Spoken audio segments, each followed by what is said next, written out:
7 अक्टूबर 2023 को हमास के हमले ने इजरायल को दहला कर रख दिया था। हमास ने इस दौरान क्रूरता दिखाते हुए 1200 इजरायली नागरिकों की हत्या कर दी थी। इसके अलावा हमास ने 250 से ज्यादा लोगों को बंधक बना लिया था। इनमें ज्यादातर इजरायली नागरिक और कुछ अन्य दूसरे देशों के नागरिक थे। इस हमले के बाद इजरायली पीएम बेंजामिन नेतन्याहू ने हमास का नामो निशान मिटाने की कसम खाते हुए गाजा में सैन्य अभियान शुरू किया था। पिछले 2 सालों के युद्ध में अभी तक 67,000 लोगों की मौत हो चुकी है और पूरा गाजा पट्टी मलबे के ढेर में तब्दील हो चुका है। एक अनुमान के मुताबिक गाजा में अब 5 करोड़ टन से ज्यादा मलबा भर चुका है। अब जबकि गाजा युद्ध के 2 साल पूरे हो चुके हैं, तो सवाल उठ रहे हैं कि क्या हमास को खत्म करने की बेंजामिन नेतन्याहू की कसम पूरी हो पाई। एक्सपर्ट्स का कहना यह है कि हमास सैन्य शक्ति के लिहाज से तो काफी कमजोर हो चुका है, लेकिन इजरायल अभी भी उसे जड़ से मिटाने में नाकाम रहा है।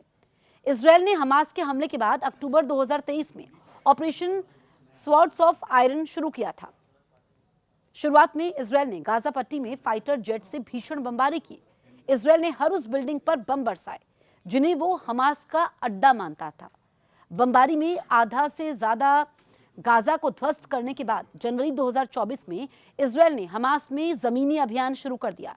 इजरायली टैंक अपनी रफ्तार के साथ बम की गोली बरसाते हुए गाजा में दाखिल हो गए। इजरायली टैंक जबालिया शरणार्थी कैंप तक पहुंच गए।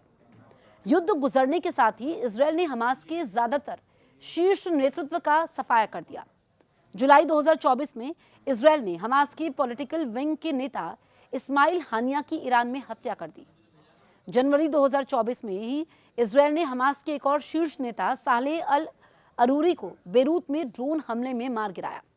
फिर अक्टूबर 2024 में इजरायल ने हमास के सैन्य कमांडर याह्या सिनवार, जो 7 अक्टूबर को हुए हमले का मास्टरमाइंड था, उसे रफा की सुरंग में मार गिराया। इजरायल डिफेंस फोर्स का दावा यह है कि उसने अब तक हमास के 17,000 से लेकर 23,000 लड़ाकों को मार गिराया है, जबकि संगठन की कुल अनुमानित ताकत 25,000 से 30,000 के बीच होने की संभावना है। इजरायल ने गाजा मेट्रो नाम के सुरंग नेटवर्क को भी पूरी तरीके से खत्म करने का दावा किया है, जिसकी लंबाई 700 किलोमीटर तक बताई गई थी। इजरायल के भीषण हमलों का गाजा के आम लोगों ने कीमत चुकाई है। 67,000 से ज्यादा फिलिस्तीनी मारे गए हैं, जिनमें आधे से ज्यादा महिलाएं और बच्चे हैं। अस्पतालों, स्कूलों और आवासीय इलाकों के मलबे में अब जीवन के निशान ढूंढना मुश्किल है। इजरायल की भारी कार्रवाई के बाद भी हमास खत्म नहीं हो पाया है। हमास ने अपनी रणनीति बदल ली है। हमास अब गुरिल्ला युद्ध की शैली में लड़ाई लड़ रहा है। वो छिपकर हमले करता है, विस्फोटकों का जाल बिछाता है और फिर गायब हो जाता है।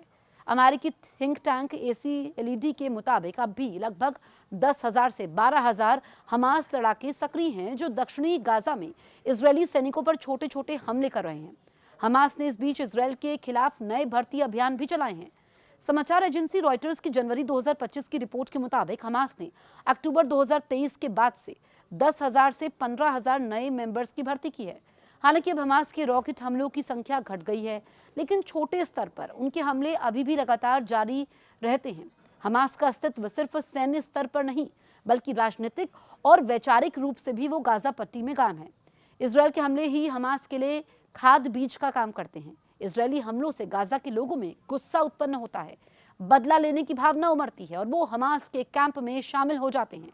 एक्सपर्ट्स का मानना है कि जब तक फिलिस्तीनियों को स्वतंत्र राज्य का सपना पूरा नहीं होता, तब तक हमास जैसे संगठनों को लोगों का समर्थन मिलता रहेगा। ACLED की रिपोर्ट बताती है कि इजरायल अब हमास के शासन करने के स्ट्रक्चर जैसे नगरपालिका, पुलिस और स्थानीय प्रशासन पर भी हमले कर रहा है, ताकि गाजा से उनकी पूरी तरीके से नियंत्रण कमजोर किया जा सके। हालांकि गाजा में हमास के खिलाफ थोड़े बहुत प्रोटेस्ट भी हुए हैं, लेकिन लॉस एंजलिस स्थित इजरायली अमेरिकी एक्सपर्ट शोएल बेन एफ्राइम का कहना है कि ये एक भ्रम है कि इजरायल ने हमास की युद्ध लड़ने की क्षमता को नष्ट कर दिया है। हाँ, हमास को बड़ा नुकसान पहुंचा है, लेकिन वो अभी भी जिंदा है। वहीं नॉर्वे की ओस्लो यूनिवर्सिटी के एकेडमिक एरिक स्कारे का कहना यह है कि हमास अब भी हर दिन इजरायल के खिलाफ छोटे छोटे हमले करता है, इसीलिए हमास को उसे खत्म करना अभी बहुत दूर की बात है। उनका कहना है कि हमास का विचार ही गाजा में उसका नेटवर्क है। यानी 2 साल की लड़ाई के बाद भी जब गाजा मलबे में तब्दील हो चुका है और डोनाल्ड ट्रंप शांति समझौता करवाने की कोशिश कर रहे हैं, फिर भी इजरायल टिका हुआ है और हमास का नामो निशान मिटाने के लिए संघर्ष कर रहा है।